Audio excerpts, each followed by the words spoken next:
Assalamualaikum, selamat pagi Malaysia, salam sejahtera Asia. Sebelum itu kami nak ucapkan selamat berhujung minggu. Selamat menyambut hari Ahad. Sekarang ini tak ada lagi stigma dah.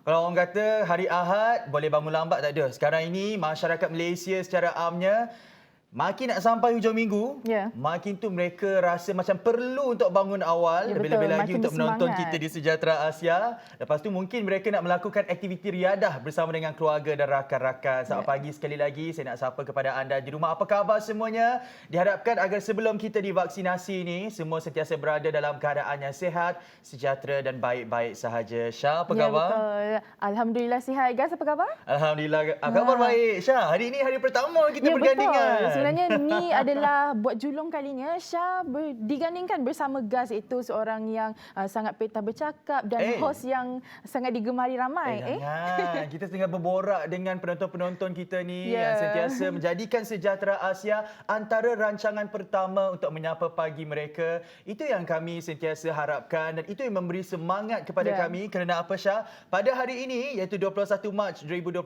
bersamaan dengan 7 Syakban 1442 Hijriah merupakan episod yang ke-100 untuk Sejahtera Asia. Alhamdulillah, syukur. Ini adalah orang kata satu program yang saya kira masih lagi baru di kaca TV anda dan sokongan serta semangat daripada anda itu amat penting. Kalau boleh Syah, kita nak bacakan antara mereka yang telah memberikan komen-komen positif kepada kita di pelbagai platform, di social media, di YouTube dan sebagainya. Kata Siti Nur Hafiza Muhammad Hashim, katanya perkongsian yang bermanfaat. Dan syabas kami ucapkan kepada Sejahtera Asia. Terima kasih Siti Nur Hafiza. Juga daripada Muhammad Firdaus Edos, katanya info berguna untuk rujukan dan pengetahuan masing-masing.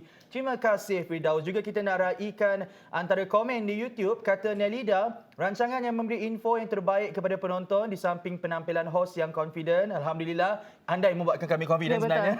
Dan pastinya daripada Zulkifli Rizal juga sempat kami raikan. Pertama kali tengok rancangan pagi yang dapat memberikan perkembangan semasa dan bersemangat untuk memulakan hari kami. Terima kasih banyak-banyak. Ini sebenarnya yang memberikan semangat kepada kami untuk bersama-sama dengan anda setiap pagi, memberikan anda pelbagai perkembangan terkini. Dan kalau kita lihat keluarga Sejahtera Asia semakin berkembang. Kalau sebelum ini hos 4-5 orang. Sekarang kalau kita lihat semakin hos bertambah semakin ramai, ni. semakin meriah. Termasuk Sasha sendiri. Setakat ini macam mana Sasha pengalaman dengan Sejahtera Asia? Setakat ni so far so good dan masih lagi belajar untuk menjadi seorang hos yang baik sebenarnya. Dan guys, sebenarnya nak bagi perkongsian juga. Semalam Syah ada tertengok dan terlihat satu gambar dekat dalam media sosial. Sebab kita dah 100 episod kan. Lapisan masyarakat, Syah nak tekankan, bukan sahaja dalam golongan dewasa ataupun para ibu bapa, tapi juga sebenarnya daripada kalangan anak-anak. Sebab apa? Sebab ada rancangan bersama Cikgu Azila. Slot pendidikan bersama dengan Cikgu Azila. Kata orang Sarawak nak tedah kita nak angkat sidaknya nak, walaupun dalam norma baharu, tetapi adik-adik ni sentiasa bersemangat orang kata untuk belajar, menimba ilmu pengetahuan, dan biarpun mereka terpaksa berhadapan dengan kekangan untuk pergi ke sekolah dan sebagainya, tetapi dengan adanya slot pendidikan di Sejahtera Asia yang mana ada di antara mereka mungkin terlepas secara langsung, tetapi selepas kami upload di YouTube, mereka jadikan itu sebagai sumber rujukan mereka untuk mengulang kaji pelajaran. Terima kasih banyak-banyak sebab memberikan inspirasi mungkin juga kepada pelajar-pelajar lain untuk sentiasa memanfaatkan teknologi ini untuk menimba ilmu. Ini juga merupakan salah satu inisiatif Sejahtera Asia untuk membantu para pelajar dekat luar sana sebenarnya, guys. Dan antara orang kata sebab untuk anda menonton kami di Sejahtera Asia bersempena dengan episod yang ke-100 ini adalah orang kata sebelum kita nak memulakan hari kita nak berjumpa rakan-rakan kita di pejabat dan sebagainya, pastinya kita nak tahu apa perkembangan semasa yang berlaku. Dan dengan menonton kami di Sejahtera Asia, sekurang-kurangnya anda boleh menyampaikan info dan perkembangan semasa yang sahih kepada rakan-rakan anda untuk pengetahuan semua untuk kita sama-sama cakna. Jadi bercakap mengenai perkembangan semasa, macam biasa kami sajikan kepada anda perkembangan semasa dan Sasha akan mulakan dengan perkembangan COVID-19 di seluruh Malaysia. Baiklah, semalam iaitu 20 Mac 2021 telah merekodkan sebanyak 1,671 kes positif COVID-19 iaitu sebanyak 1,669 kes adalah kes tempatan manakala 2 kes adalah import. Selangor melaporkan kes harian baru tertinggi iaitu sebanyak 652 kes diikuti pula dengan Pulau Pinang iaitu sebanyak 328 kes dan Sarawak sebanyak 154 kes. Selain itu, 10 kluster telah tamat semalam dan menjadikan kluster tamat adalah sebanyak 871. Namun begitu, semalam sebanyak 4 kluster baru telah dilaporkan iaitu kluster Teluk Air Tawar di Pulau Pinang, kluster perindustrian Pekan Nanas di Johor, kluster Genting di Sarawak dan kluster Pulau Pisang di Perak. Seterusnya, 4 kematian warga negara akibat jangkitan COVID-19 dilaporkan dan menjadikan jumlah kematian COVID-19 di Malaysia berjumlah 1,229. Salam takziah kami ucapkan kepada ahli keluarga mereka. Itu saja perincian perkembangan COVID-19 di Malaysia. Seterusnya, guys. Untuk perkembangan COVID-19 di Sarawak pula, Syah, masih lagi bukan dalam lingkungan angka yang selesa. Namun, ada menunjukkan penurunan. Alhamdulillah. Sarawak setakat semalam, 20 Mac 2021 mencatatkan 154 lagi kes baharu COVID-19. Ini menjadikan jumlah kumulatif kes COVID-19 di Sarawak setakat ini meningkat kepada 13,974 kes. Sibu mencatatkan bilangan kes tertinggi iaitu 43 kes, diikuti Kuching 23 kes, Kapit 20 kes, Miri 16 kes, Serian 13 kes dan beberapa lagi daerah lain seperti yang anda boleh rujuk di Facebook JPBNS. Juga semalam mengatasi jumlah kes baharu kerana sebanyak 195 kes baharu yang telah pulih dan dibenarkan discharge daripada hospital. Semalam JPBNS juga telah mengisytiharkan satu lagi kluster baharu iaitu kluster Tanjung Genting dan daerah Maridong Sarike di daerah Meradong Sarike dan setakat ini terdapat keseluruhan 35 kluster yang masih aktif di Sarawak. Jadi terus amalkan 3W. Apa itu 3W? Wash, warn dan wear. Dan elakkan 3C iaitu confined spaces, crowded places dan close conversation. Sama-sama kita budayakan norma baharu dan putuskan rantaian COVID-19. Pastinya betul. Syah, ini membawa dia ke perincian yang seterusnya iaitu kita tidak perlu lagi untuk ujian COVID-19 untuk masuk ke Sarawak. Menurut pengurusi JPBNS, Dato' Amar Douglas Ugah Embas, kelonggaran diberikan berkat kuasa mulai esok 22 Mac untuk semua warga negara Malaysia dan bukan warga negara yang memasuki Sarawak dari Semenanjung Malaysia, Sabah dan Labuan untuk tidak lagi perlu menjalani ujian COVID-19 RT-PCR 3 hari sebelum pergi ke negeri ini. Namun, mereka masih perlu mengisi secara online Enter Sarawak dengan dokumen sokongan yang diperlukan selain 14 hari kuarantin yang masih lagi berkat kuasa seperti biasa. Menurut Dato' Amar Douglas Ugah Embas, keputusan ini dibuat setelah menilai situasi COVID-19 di Semenanjung, Sabah dan Labuan yang terkawal. Baik, itu perincian mengenai COVID-19 dan tata cara untuk masuk ke Sarawak. Mungkin seterusnya daripada Syah? Okey, seterusnya perkongsian apa yang saya ingin sampaikan adalah mengenai kumpulan berisiko tinggi yang layak untuk divaksinasi. Iaitu ini juga bermaksud kumpulan ini adalah berisiko tinggi jika dapat terkena jangkitan COVID-19 iaitu berkompilasi tinggi. Okey, bagi mereka keutamaan adalah kepada mereka yang penghidap berisiko tinggi iaitu menghidap penyakit diabetes, obesiti, darah tinggi, penyakit jantung, penyakit paru-paru, kanser, hamil dengan komorbid dan penyakit buah pinggang kronik. Itu juga maksudnya memberi keutamaanlah kepada mereka untuk menerima vaksin fasa kedua yang akan dijalankan pada April nanti.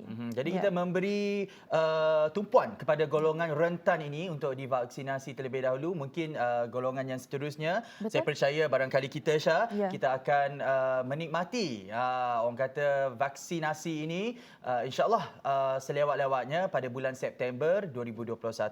Tapi kami sentiasa harapkan agar sebelum kita divaksinasi, semuanya dapat bertahan dan sentiasa berada dalam keadaan yang sihat sejahtera. Baik Syah, pada hari ini, sekali lagi pada 21 Mac hari ini, hari Ahad, apa agak-agaknya topik yang akan kita bincangkan di pagi Ahad ini? Yang pertama, kita akan berbicara mengenai topik perniagaan kek lapis Sarawak.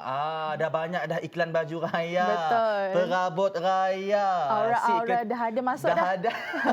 Dah beli, dah shopping raya? Belum lagi. Belum lagi Tak lama. tak lama lagi. Dan promosi juadah raya seperti kek lapis Sarawak pun sudah orang kata makin selalu kita tangga di media-media sosial dan sebagainya. Sebab itu kami angkat topik ini, perniagaan kek lapis Sarawak. Mungkin topik yang kedua? Okey, topik yang kedua adalah mengenai penghantaran trend baru iaitu ataupun COD lah kiranya. Senang cerita lah. Selalu kita tunggah COD. Kita tunggah COD iaitu oleh Encik Adels Phua yang merupakan pengusaha restoran Noms. Dan saya percaya apa yang akan memberikan inspirasi kepada kita pada hari ini, terutamanya kepada golongan usahawan, pengusaha Noms ini bermula dengan perniagaan food truck dan transisi untuk pergi ke kedai secara fizikal. Itu yang kita nak tahu, apa cabaran yang mereka dapat atasi. Semuanya hanya dalam Sejahtera Asia pagi Ahad ini. Bersempena dengan episod yang ke-100 ini, kita rajin nak raikan komen anda di media sosial dan di platform-platform kami seperti YouTube dan sebagainya. Kata Nuzuluddin Abdul Razak, sungguh bercahaya wajah host pada hari ini. Terima kasih. Sebab apa kami bercahaya? Sebab kami gembira hari ini episod ke-100. Ya, kami pun sebenarnya excited sebenarnya. Kalau dapat lihat di belakang dan di depan set, semuanya sangat bersemangat untuk memulakan pagi ini dan menyampaikan info-info terkini kepada anda. Oh, juga daripada Jimmy Dandi, katanya selamat pagi pengacara Sejahtera Asia. Selamat pagi. Terima kasih kepada anda yang sedang bersarapan tu. Janganlah sarapan seorang diri. Ambil gambar dan hashtagkan kami di Sejahtera Asia. Okey, kita nak masuk ke topik kita yang pertama pada hari ini mengenai kek lapis tadi. Dan kita tahu kek lapis dan Sarawak memang tidak dapat dipisahkan, Syah. Pada hari raya lah, tak kisahlah Gawai Dayak ke, Tahun Baru Cina ke, setiap rumah orang Bulak mesti wajib ada kek lapis Sarawak. Jadi bersama dengan kita hari ini untuk mengupas topik perniagaan kek lapis Sarawak dengan lebih lanjut, kita bersama dengan pemilik kek lapis Mama Su, Puan Dayang Fazila. Assalamualaikum. Selamat pagi, Puan. Selamat pagi. Wah, Terima kasih dia tak kerana menjemput kami. Terima kasih kembali kepada kita. Bukan saja datang seorang diri, yang ngembak macam-macam kek lapis depan kita tu. Jadi boleh tengoklah semuanya macam mana corak-corak. Cantik sangat. Itulah kek lapis Sarawak, keunikannya. Ada yang moden, ada yang lama. Kalau Syah minat kek lapis yang lama ataupun moden? Dua-dua Syah minat. Dua-dua minat? Sebab dia sedap. Kalau Gas pula? Saya suka yang ada old school sikit. Old school, kita ada kek contohnya kaki macam parik.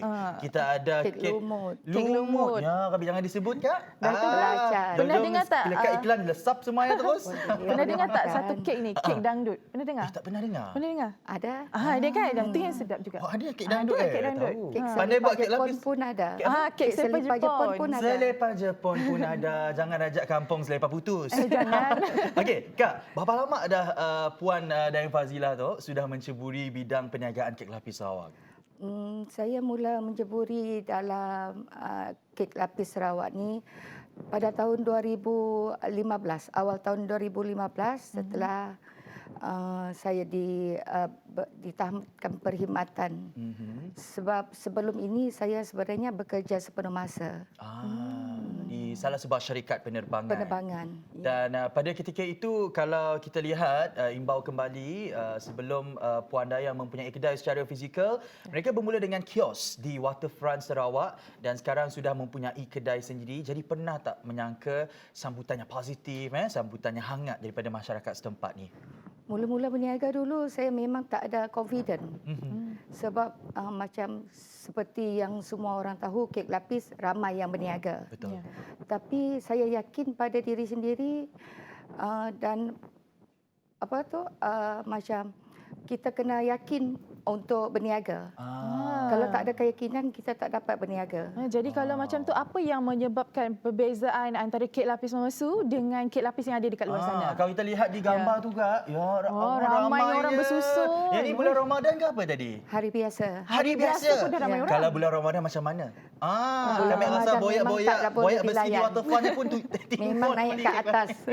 Okey, Kak, differentiator kek lapis kita jika dibandingkan dengan kek lapis-lapis yang lain. Istimewanya kek lapis Mama Su adalah freshly baked from oven. Kita berniaga setiap hari, kita masak pagi, jual petang. Sebab di kios dulu saya berniaga waktu malam saja. Okey. Yang ini dari pagi sampai petang buka? Pagi petang kita buat bake cake dekat rumah. Dulu saya berniaga buat kek dari rumah lah. Sebab dulu kiosnya kecil saja. Saya mula berniaga dari pukul 6 petang sampai pukul 11 malam. Maksudnya bila dah ada kedai secara fizikal ni lebih segar, lebih fresh from oven kata Ya, orang. betul. Tapi ada je orang makan kukus kan? Jadi di Mama Su mungkin ada kek lapis kukus juga? Kita memang ada pelbagai kek lapis. macam-macam Dari ada. kek Mansiyah sampai kek yang paling baru. Macam-macam kita ada lebih 40 jenis kek lapis. Lebih daripada 40 jenis kek lapis. Mula-mula berniaga dulu kita cuma ada 20 jenis sahaja. Sekarang ni dah ada 47 jenis kek lapis. 47 jenis. Itulah kata orang. Apabila jadi pengusaha kek lapis ini, antara kenalan-kenalan saya juga Puan Dayang, mereka apabila menjual kek yang lama, lepas tu kek yang baru, kadang-kadang semasa mereka membuat kek ini Syah, mereka terfikir idea baru. Kadang-kadang mereka menciptakan idea baru mereka sendiri untuk mencipta kek lapis berdasarkan resepi mereka sendiri. Betul. Bagi Puan Dayang, ada tak orang kata ilham tu untuk membuat kek lapis Sarawak yang baru? Memang ada. Sebab sejak pandemik COVID-19 ni kan melanda, kita telah mencipta idea baru untuk kek lapis. Sempena untuk mengucapkan terima kasih pada frontliner. Seperti kek yang kita bawa hari ini. Kek ni khas untuk frontliner. Nama-namanya pun best juga. Ni TUDM, KKM, Polis dan ini untuk bomba. Menarik je. Ya Allah. Yang istimewanya lagi dia berbagai-bagai perisa. Tu yang kita nak tahu. Apa yang warna biru tu TUDM? TUDM, merah? ini KKM, KKM, ini Polis, ini bomba. Oh, dah Lepas macam ni kat uniform atas ni bomba. ATM. ATM. Ya. Kak, dia punya warna tu memang sesuai dengan pakaian uniform dia orang. Kita memang ikut corak uniform dia orang. Semangat pengusaha kek lapis Sarawak kita. Itu adalah salah satu cara untuk menghargai menghargai golongan frontliners bersempena dengan musim pandemik COVID-19 ini. Ini yang kita katakan we support each other. Dan kalau kita bercakap mengenai corak, memang pelbagai corak, pelbagai warna. Tetapi ada juga pengusaha kek lapis yang meletakkan corak itu dengan berbeza rasa dan sebagainya. Ada di antara mereka yang merasakan bahawa pelbagai corak tapi rasa sama tak best. Jadi kita nak tahu bagaimana nak buat kek lapis walaupun pelbagai corak, pelbagai rasa tapi rasanya sedap hanya dalam Sejahtera Asia pagi hari ini bersama dengan saya Gaz dan Sasha. Jangan ke mana-mana.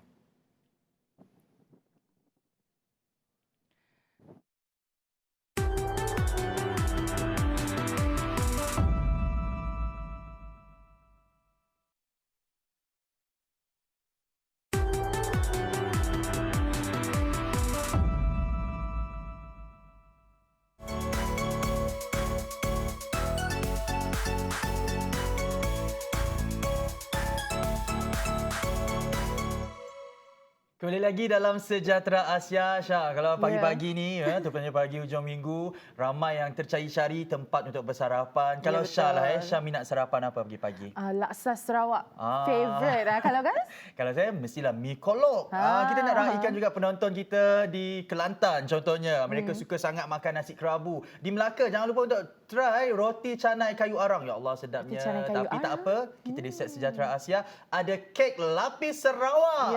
Bersama dengan pengusaha Mama Su, Puan Dayang Fazila. Okey, tadi kita dah bercerita mengenai pelbagai corak, pelbagai warna kek lapis. Dan untuk menambah rasa dalam kek lapis itu, ada di antara pengusaha yang bijak, Puan Dayang. Kerana bukan sekadar menggunakan pewarna, tetapi mereka membezakan rasa kek lapis itu seperti contoh, kalau warna oranye, perisanya orange. Kalau warna hijau, perisanya apple. Adakah di Mama Su juga menggunakan teknik yang sama? Ya, kita menggunakan berbagai-bagai perisa.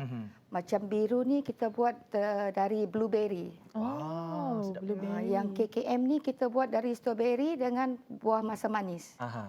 Yang macam ni Polis kita buat dari perisa peanut butter. Peanut butter. Ya. Yang warna orange untuk bomba ini tu? orange, semestinya orange dengan coklat. Abang-abang bomba confirm lepas ni serang kedai Mama Su ni beli kek lapis apa bomba. Okey. Yang macam ni ada coklat, holic dan cheese untuk ATM. Okey, menarik.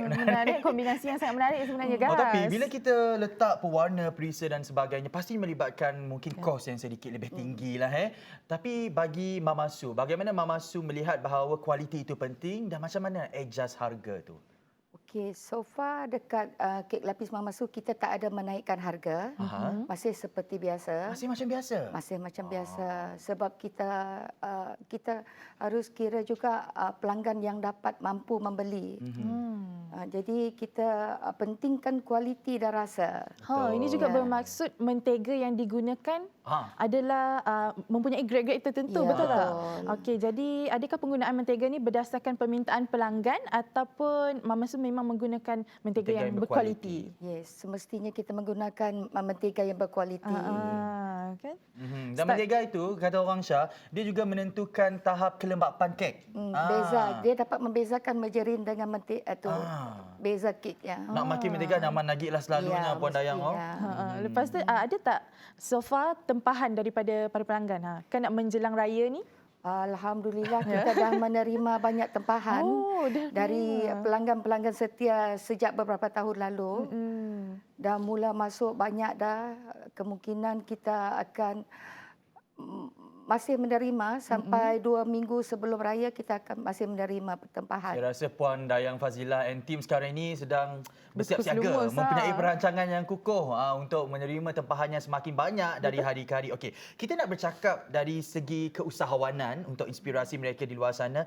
Bermula dengan kios dan mempunyai kedai fizikal. Cabaran pertama pastinya untuk membina jenama itu, baru orang nak datang ke kedai fizikal kita.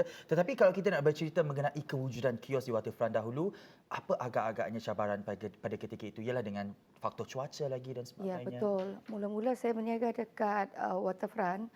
Tempat tu open space. Jadi cabaran paling utama ialah hujan, cuaca, faktor cuaca. Kalau dah musim hujan tu sampai 2 minggu saya tak berniaga. Memang pendapatan tu kuranglah waktu musim cuaca tak baik.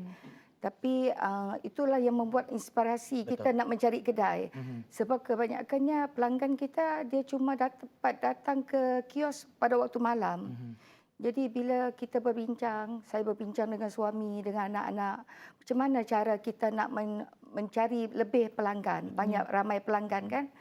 So kebetulan kita kita ada dapat kedai di depan Waterfront juga.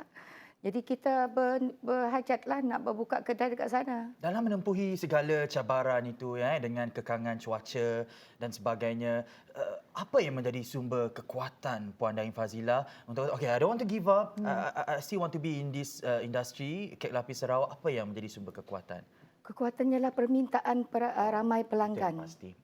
Sudah pasti dari situ sebab saya mempunyai ramai pelanggan terutamanya dari Semenanjung dan bukan sahaja dari bangsa Melayu. Kaum Cina pun ramai juga. Ramai, Itu yang bestnya kek lapis Mama Su sebab mostly dalam 50% pelanggan berbangsa Cina. 50% Ya. berbangsa Cina. Ya. Confused dah. Ni tahun baru Cina ke Hari Raya? Kalau pergi waktu Tahun Baru Cina, kedai memang ramai pelanggan. Tempahan untuk Tahun Baru Cina. Inovasi kan? Inovasi kek lapis ni Syah. Betul. Sebab kita hidup dalam masyarakat majmuk. Ada yang menciptakan ada idea buat kek lapis bulan. Macam-macam sebenarnya kreativiti mereka ini. Baik, itu cabaran semasa transisi daripada kios kepada kedai secara fizikal semasa pandemik COVID-19. Apa antara cabarannya dan bagaimana Puan Fazilah bangkit dan mengatasi cabaran itu? Cabaran waktu pandemik ni memang amat sukar. Terutama sekali proses penghantaran kek ke Semenanjung Malaysia. Dari situ timbullah idea kita nak membuka satu branch lagi dekat Bangi. Dekat Bangi. Sekarang ada satu lagi cawangan di Bangi. Cawangan dekat Bangi. So sekarang orang Semenanjung yang tak dapat berkunjung ke Sarawak, bolehlah berkunjung ke dekat Bangi. Nampak tak guys? Kiranya bagi siapa-siapa yang sekarang ni yang tak dapat balik dekat Sarawak, jangan risau. Jangan risau. Ada satu lagi cawangan di Bangi. Okey. Kak, kalau kita nak hantar kek lapis Sarawak ini terbang ke Semenanjung Malaysia, kualiti tu kena dijaga. Dan ada juga yang memberi tips bahawa semakin manis rasa kek itu, semakin ianya tahan lama. Tapi mungkin teknik yang digunakan oleh Mama Su pula macam mana untuk pastikan kek itu sentiasa dalam kualiti yang baik? Seperti yang orang tahu, kek kita fresh from oven. So semestinya sebelum kita nak menghantar kek tu, kita pastikan kek yang baru yang kita hantar. Memang kek yang fresh from oven. Fresh from oven. Dari segi wrappingnya pula macam mana, Kak? Wrapping memang kita jaga kualiti, kebersihan semua kita jaga. Itu yang penting, Syah. Memang kena jaga kualiti, kebersihan. Barulah pelanggan ni nanti tak kira jauh mana pun mereka dapat menikmati rasa asli kek lapis Sarawak Mama Su. Nak tanya, ada permintaan dari luar negara tak? Alhamdulillah kita ada permintaan dari Brunei. Alhamdulillah. Dari Indonesia. Syukur. Indonesia ada juga? Ada. Dari Singapura. Kita ramai pelanggan dari Singapura. Terutama sekali Brunei pun ramai. Brunei memang kesukaan Sidak lah kek lapis Sarawak kita tu. Okey, selamat lagi kita akan menyambut Hari Raya Aidilfitri. Kami dah nanggannya dah start buka-buka online shopping ni, Kak, cari baju raya. Tapi perancangan dari segi pemilik kek lapis Mama Su ini, apa perancangan dari Puan Ain Fazila and team untuk menempuh banyak ni tempahan yang bakal diterima menjelang Hari Raya Aidilfitri? Apa antara gerak kerja yang dilakukan? Kita dah mula mesyuarat dah dan untuk persediaan untuk bulan puasa. Kita dah setkan tim-tim yang untuk menjaga setiap proses. Jadi memang kita dah bekerja keraslah sekarang ni. Tak nak bermula dengan pada minit-minit tak akhir. Tapi tak ada istilah macam nak ambil mudah, kita buat awal-awal, tak ada. Konsep Mama Su sentiasa fresh from oven. Jadi macam mana? Jadi macam mana pula kalau mereka ada yang ingin membuat tempahan? Kiranya dari kedai Mama Su ada membuat tempahan secara online ke ataupun boleh pergi secara fizikal dekat kedai? Kita ada buat tempahan secara online. Boleh melawati laman sosial Facebook dan Instagram. Lepas tu kita boleh penghantaran delivery sekitar Bandar Kuching. Kita ada buat delivery sekitar Bandar Kuching dan juga penghantaran melalui pos. Ada juga pos? Ada. Senang. Sekarang ni kita ada macam-macam agensi yang menghantar makanan ini. Betul. Kalau nak self pick up boleh? Boleh. Itu digalakkan? Itu digalakkan sebab kita dapat merasa kek dia sendiri. Jangan, Kak. Jangan rasa-rasa. Nanti tester tu habis, Kang. Okey, Kak. Menjelang Hari Raya ni lah. Kita tidak lama lagi menyambut bulan Ramadan Al-Mubarak dan Hari Raya Aidilfitri. Kita ada kek lapis Sarawak ini sebenarnya bukan sahaja dari segi rasa, juga ada sentimental value itu. Ada old school value itu, warisan kita. Dan kalau kita lihat, kita ada kek lapis lumut, kek lapis Holiday Inn, kek hati pare, kek belacan. Jangan ingat guna belacan, bukan belacan bakul, bukan belacan ni dulu yang makin lain lah. Tak bingung kita mungkin kek lapis rasa belacan. Memang kalau orang Semenanjung kan kalau cakap kek belacan memang dia orang tak berani nak pegang. Tapi bila dah rasa dia orang memang nak lagi. Betul-betul sebab memang betul sebenarnya ada satu sentimental. Syah pernah terfikir dulu masa kecil lah, macam fikir macam kek belacan ni mungkin diperbuat daripada belacan. Bila tengok mak buat, adalah resepi-resepi rahsia tu. Jadi antara kek lapis old school ini, yang manakah menjadi favourite ataupun kesukaan para pelanggan? Sudah semestinya kek belacan dan kek lumut. Memang banyak permintaan. Lagi-laginya lecah, Kak. Anyut. Yang pentingnya butter premium kita pakai. Itu yang penting. Fresh from oven daripada kek lapis Sarawak Mama Su ini. Akhir sekali, mungkin boleh dikongsikan sebagai inspirasi kepada penonton ataupun kepada peminat-peminat kek lapis Sarawak di luar sana. Pesanan Puan Ain Fazila kepada mereka. Kepada peminat kek lapis Sarawak, terutama sekali kek lapis Mama Su, sila-silalah singgah dekat kedai kami, dekat Cawangan Kuching Waterfront dan juga Cawangan Bangi. Kami sentiasa menanti kunjungan pelanggan-pelanggan setia. Saya dan Sasha selepas ini pun tak sabar-sabar nak serang kedai kek lapis Sarawak Mama Su. Kita nak tengok macam mana meriahnya, macam-macam kek lapis Sarawak di sana. Terima kasih Puan Ain Fazila. Terima kasih. Sudi bersama dengan kami. InsyaAllah kami doakan semoganya dipermudahkan lah. Lebih-lebih lagi dalam pandemik ini, tempahan semakin banyak diterima. Harap cukup tangan lah. InsyaAllah. InsyaAllah. Nanti saya minta tolong kamu ya. Boleh. Okey, selepas ini. Dah sentiasa free. Boleh. Untuk makan, saya untuk free. Food taster ya. Food taster. Okey, selepas ini kita akan bersama dengan seorang lagi tetamu. Kita bercakap mengenai kepentingan syarikat penghantar makanan ini dan ada juga kaitannya dengan kek lapis Sarawak sebab mereka bergantung kepada agensi-agensi sebegini untuk memastikan kelancaran proses penghantaran produk mereka. Selepas ini hanya dalam Sejahtera Asia. Thank you guys.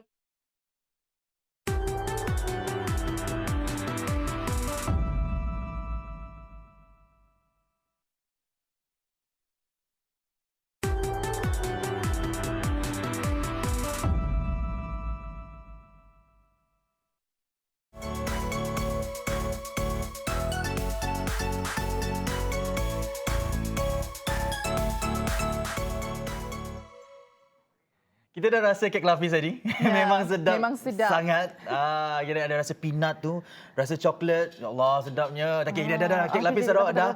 Kami nak raikan juga anda bersempena dengan bukan sambutan, episod ke-100 Sejahtera Asia pada hari ini. Daripada Eza Alida Aziz, katanya happy 100th birthday Sejahtera Asia. Congratulations Sejahtera Asia untuk episod yang ke-100. Thank you. Terima kasih banyak-banyak. Dan kepada anda, macam biasa kami nak pesan, sekiranya anda terlepas siaran kami secara langsung ataupun siaran sebelum ini, jangan risau, boleh cari sahaja kami di YouTube, search sahaja Sejahtera Asia di TVS. Baik, topik yang seterusnya, Syah, perkhidmatan penghantaran makanan semakin mendapat permintaan semenjak tahun lepas, pastinya akibat pandemik COVID-19, yang mana pada mulanya tidak banyak kedai makan atau restoran yang menyediakan perkhidmatan penghantaran makanan mereka kepada pelanggan. Tanpa melengahkan masa, apa kata kita bicarakan topik mengenai perkhidmatan penghantaran makanan ini, dan kita bersama dengan pengusaha sebuah restoran iaitu Noms, yang dulunya adalah antara yang pertama menjalani perniagaan food truck, namun sekarang sudah mempunyai beberapa cawangan di Kuching bersama dengan pemiliknya ataupun pengusahanya, Encik Ardeles Wah. Hello, good morning. Good morning. Thank you for having me today. Thank You're you. welcome.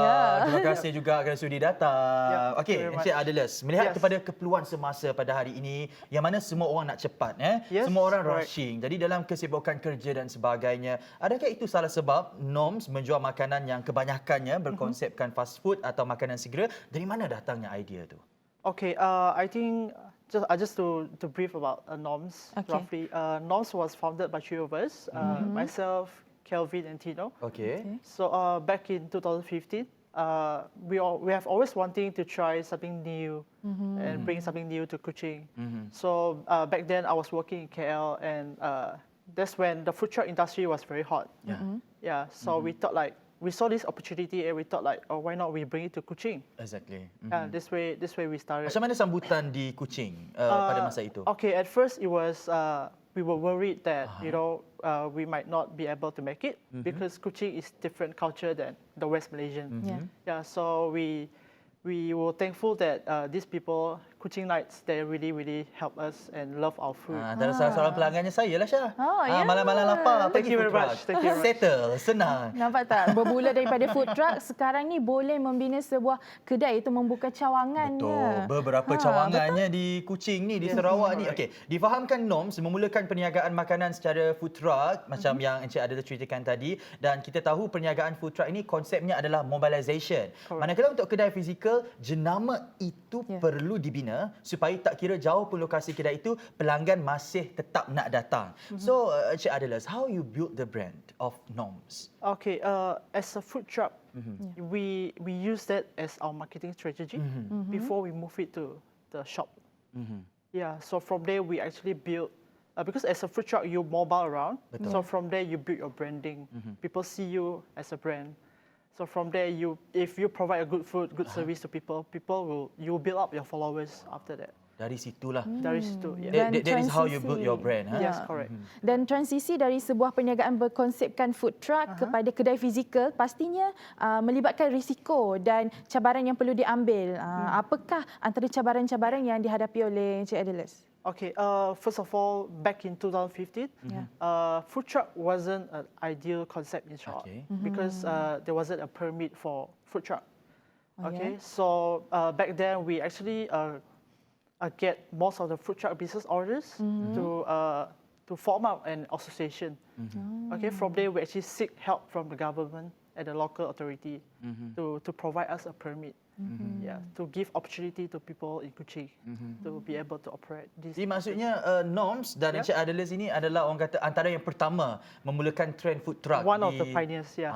Okey. Dan kalau kita lihat semasa musim pandemik COVID-19 ini, banyak cabaran yang dilalui, dan orang kata strategi dalam perniagaan ini it's always reversible. Tak ada yang fix, tak ada yang tetap. Jadi ada tak kemungkinan ataupun berfikir untuk orang kata mungkin untuk kembali kepada perniagaan food truck ataupun menjalankan perniagaan secara kedai fizikal and at the same time having a food truck because of this pandemic, Encik Adelas? Okay, I think coming from a food truck is actually a trend business back then. Yeah, so why we evolved is because we knew that food truck wouldn't be able to sustain because Kuching people, they don't really like to dine at the roadside. See, yeah. So from there we actually evolve ourselves from a food truck to a cafe. Saya nak tanya satu perkara lah Syah. Saya rasa penonton pun tertanya-tanya. Kenapa makanan food truck ni kadang-kadang rasa dia lebih macam lebih panas, lebih menyelerakan, lebih sedap daripada kedai fizikal. In your opinion. Why do you think makanan dekat food truck ni kadang-kadang orang lebih suka, orang lebih gemar makanan dekat food truck ni? I think is that when you makan tepi jalan or outside, it's more shock. Like you love it, you enjoy the environment, all these things. That's why the vibes, the vibes, the outside outdoor vibes. Dalam masa yang sama makan sambil jalan-jalan, tengok scenery semua. Betul tak guys? Betul, itulah menariknya mengenai makanan ini dan orang kata perniagaan makanan ini juga perlu sentiasa kita beri perhatian kerana ini sebenarnya memberi sumbangan dan faktor kepada kemajuan industri pelancongan di negara kita. Sebab kalau kita lihat di Thailand, mereka terkenal dengan makanan tom yum dan disebabkan oleh terkenal dengan makanan signature mereka, ramai orang nak pergi ke sana. Jadi melihat kepada apa yang kita ada di Sarawak ini, kita ada macam-macam makanan eksotik, kita ada gulapong dan sebagainya. Kalau selalunya kita ada honey fried chicken, ada tak Noms terfikir untuk menyelitkan ataupun to inject some traditional elements in your menu? For example, instead of honey fried chicken, maybe you can make another new menu which is gulapong fried chicken. Okay, just to share with you, we actually did midin pasta. Midin pasta? Yes. Okay. Something unique that only can be found in Sarawak. Yeah. And also during 2018, there was a boba milk tea craze. The hype was there, so we actually created a boba grilled cheese. Boba grilled cheese. Yes, boba grilled cheese. Boba grilled cheese. Yes. Yang apa? Midin pasta tu. Yes. Macam mana agak-agaknya, how you combine the recipe kalau boleh dikongsikan? Okay, because midin you perlu masak dengan something spicy, something garlicky. So we actually combine with pasta. Okay, we do something like aglio olio. Then we combine with smoked duck. Smoked duck? Yes. Tambah lagi dengan smoked duck? Yes. From there, dia punya flavor memang eksplosif lah. Oh, okay. Sebelum ni, kita selalu makan midin belacan kan? Betul. Tapi Noms memperkenalkan satu menu yang sangat segar, iaitu midin pasta. Selepas ini kita nak tanya, apa differentiator Noms ini berbanding dengan kedai-kedai fast food yang lain yang membuatkan mereka unik dan digemari ramai. Selepas ini, jangan ke mana-mana, hanya dalam Sejahtera Asia. One block later.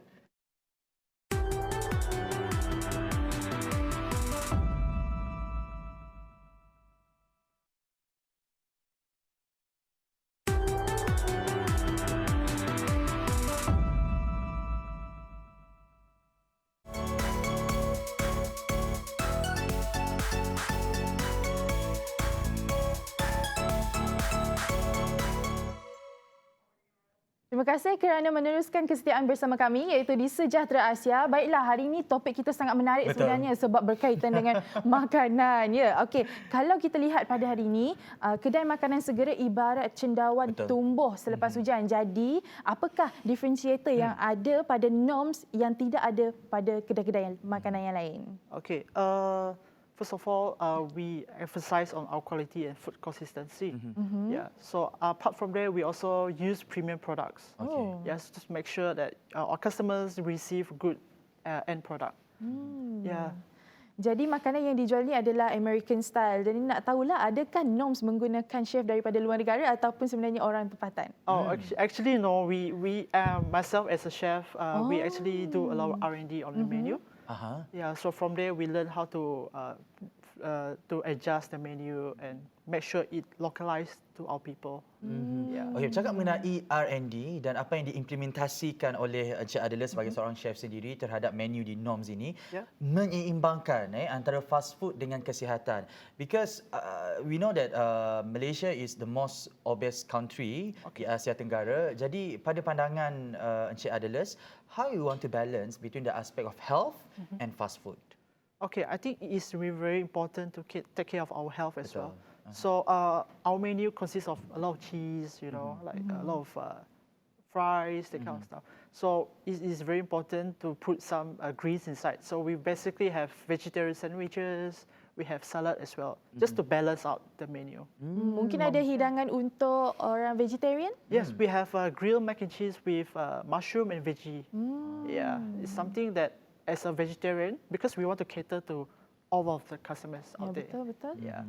Dan pastinya orang kata kalau kita bercakap mengenai fast food, para pelanggan mesti mahu makanan itu untuk segera cepat disiapkan, namun kualiti dan kesegaran makanan itu juga perlu dijaga. So macam mana Encik Adeles menjaga kepantasan untuk menyediakan makanan dan kualiti pada masa yang sama? Okay, dekat Norms, we actually call ourselves gourmet fast food. Gourmet fast food maksudkan we actually prepare your food bila ada order. It's slightly different compared to normal fast food where you will be served within 5 minutes. So dekat Norms, probably you will take 10 to 15 minutes to be served. Yeah. Yang pastinya segar makanannya. Yes. Penting. Yes, Orang nak that's the most penting. cepat dan sedap. Itu antara cabarannya. Dan bercakap mengenai cabaran, pastinya golongan usahawan ini, terutama dalam F&B, tidak terlepas daripada menerima tempias dan kesan daripada pandemik COVID-19.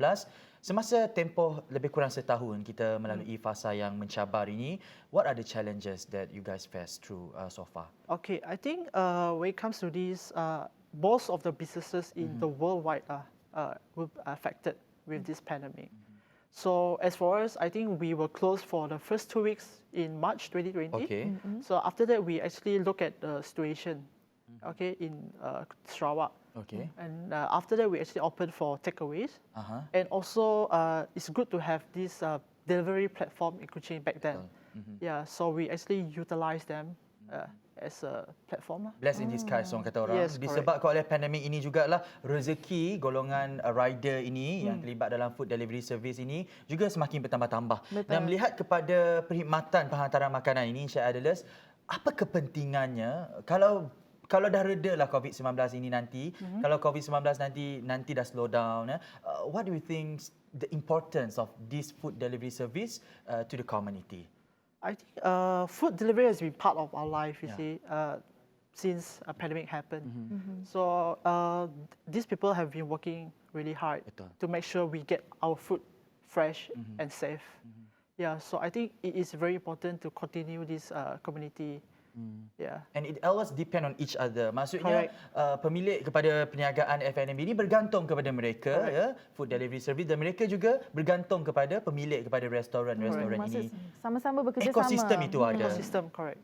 Dan melihat kepada suasana pandemik COVID-19 ini, kalau boleh dikongsikan usaha, perancangan dan gerak kerja yang dilakukan oleh restoran Norms untuk menghadapi COVID-19, what that you guys always set in your mind to make sure that kelangsungan, the survival of your business? Okay, I think beside the third-party food delivery services, we also actually came up with our own delivery services. Oh, okay. It's an additional venue for our customers. Yeah, so it's always constant planning, and also kita perlu tengok situasi keadaan di Kuching. Dan selain daripada itu, kami ada perasan tentang kedai daripada Norms, ada chapter 2. Apakah yang dimaksudkan dengan itu? Okay, chapter 2 was before the food truck. Okay. Yeah, I'm sorry. Chapter 1. Chapter 1 before the food truck. Yes, chapter 1 was the food truck. So in order for our followers to catch up with our journey, that's why we name it chapter 2. So there's a storyline behind it. But for now, we actually rebrand ourselves to Norms Malaysia. Norms Malaysia. Norms Malaysia. Tengok macam mana penceritaan yang dipamerkan oleh Norms ini bukan sahaja kualiti dari segi makanan, rasa dan sebagainya, tetapi kualiti dari branding, penceritaan itu. Chapter 1 before the physical shop, masa food truck. Physical tu semasa kedai fizikal itu ada. Dan kalau boleh dikongsikan juga, sebab kalau kita lihat pada hari ini, syarikat perkhidmatan Grab berkata permintaan untuk perkhidmatan seperti makanan, pasar raya dan penghantaran ini meningkat lebih 30% sepanjang Perintah Kawalan Pergerakan PKP yang dilaksanakan pada 18 Mac tahun lepas. Bagaimana Encik Adeles melihat kepentingan servis penghantaran makanan ini? Dan orang kata, contohnya kita ada Shopee, kita ada Lazada, kita ada GrabFood dan sebagainya. Banyak lagi servis-servis sebegini. Sebab kadang-kadang Syah, kalau kita lihat secara online ini, selera kita lagi membuat-buat. Kita rasa macam nak order lagi kan. Jadi bagaimana melihat bahawa ini sebenarnya satu peluang dan satu sinar harapan baru kepada pengusaha-pengusaha tempatan kita khususnya? Okay, we at Norms, we actually take this delivery platform as an opportunity to expose our branding more. So from there, we actually get more opportunities, business out there. So it is very important to put up those food picture in the Grab food. So like what you say, you will get more attention from the people.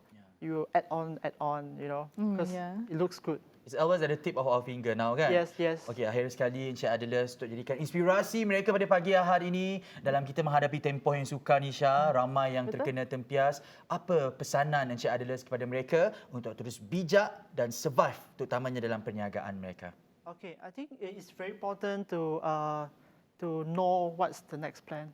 Okay, constant planning is very important in order for you to survive in this pandemic time. Yeah.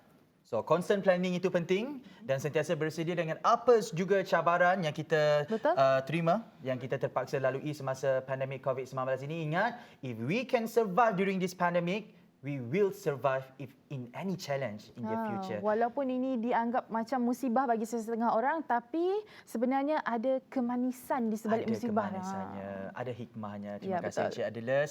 Bukan saja berkongsi mengenai pasta midin tadi, tetapi juga antara strategi dan semangat yang perlu ada dalam bidang keusahawanan. Baik, kepada anda, kita akan kembali untuk blog yang terakhir. Jangan ke mana-mana, hanya dalam Sejahtera Asia.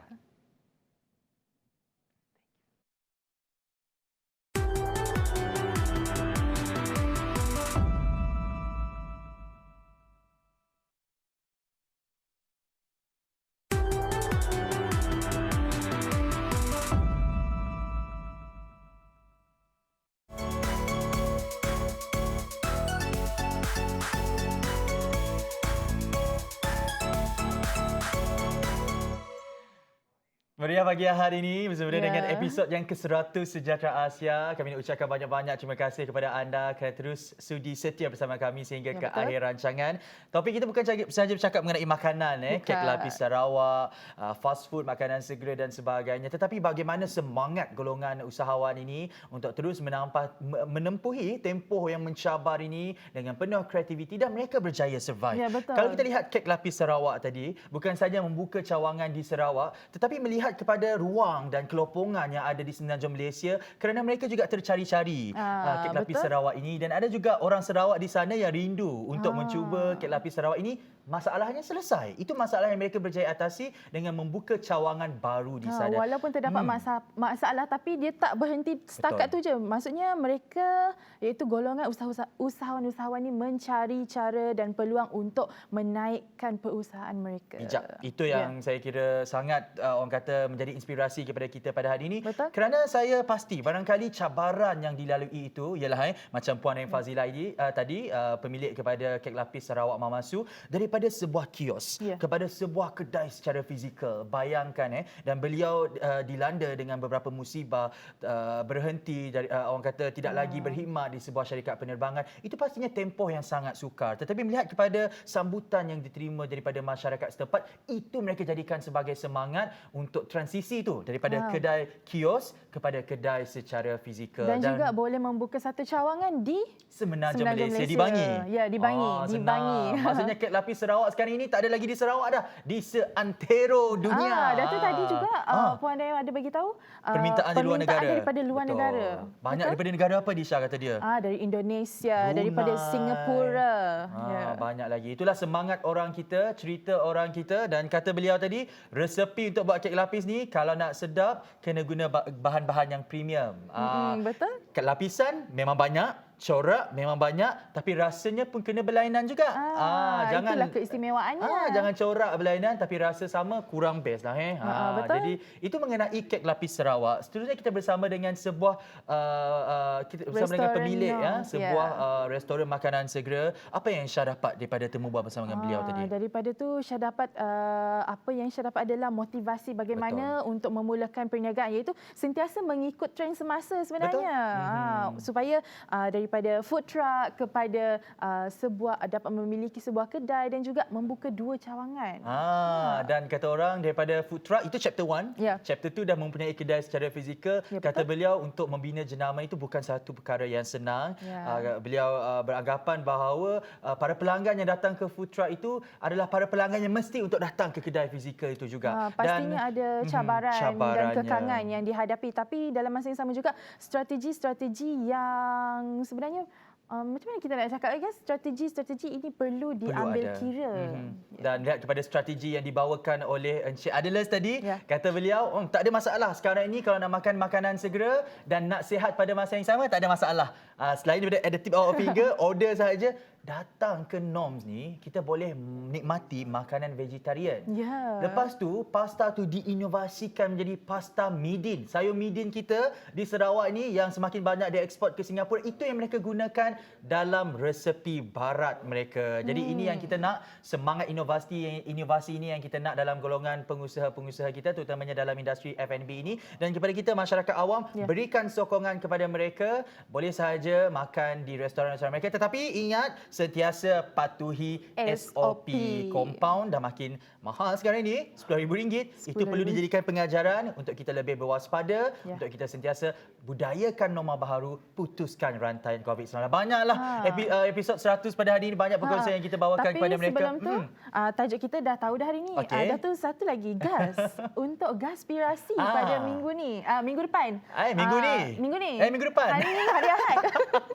Okay. Esok Isnin. Esok Isnin. Okey, dah Untuk tahulah hari siapa. Rabu ini, kita akan bersama dengan seorang frontliners kita, golongan barisan hadapan, seorang doktor yang menempuhi pelbagai cabaran, membahagikan masa dengan keluarga, berkorban masa dengan keluarga semata-mata untuk menjaga kita, menjaga kesihatan kita, dan banyak cerita daripada beliau yang akan beliau kongsikan antara cabaran dan pengorbanan beliau yang perlu untuk kita cakna dan hargai untuk sama-sama kita jadikan pengajaran lah. Ringankan tugas mereka untuk sama-sama kita jaga SOP dan putuskan rantaian COVID-19.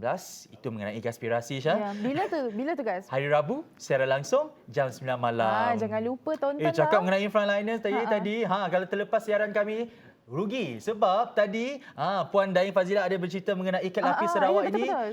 Ada kek Terdiri lapis daripada- bomba, Ya.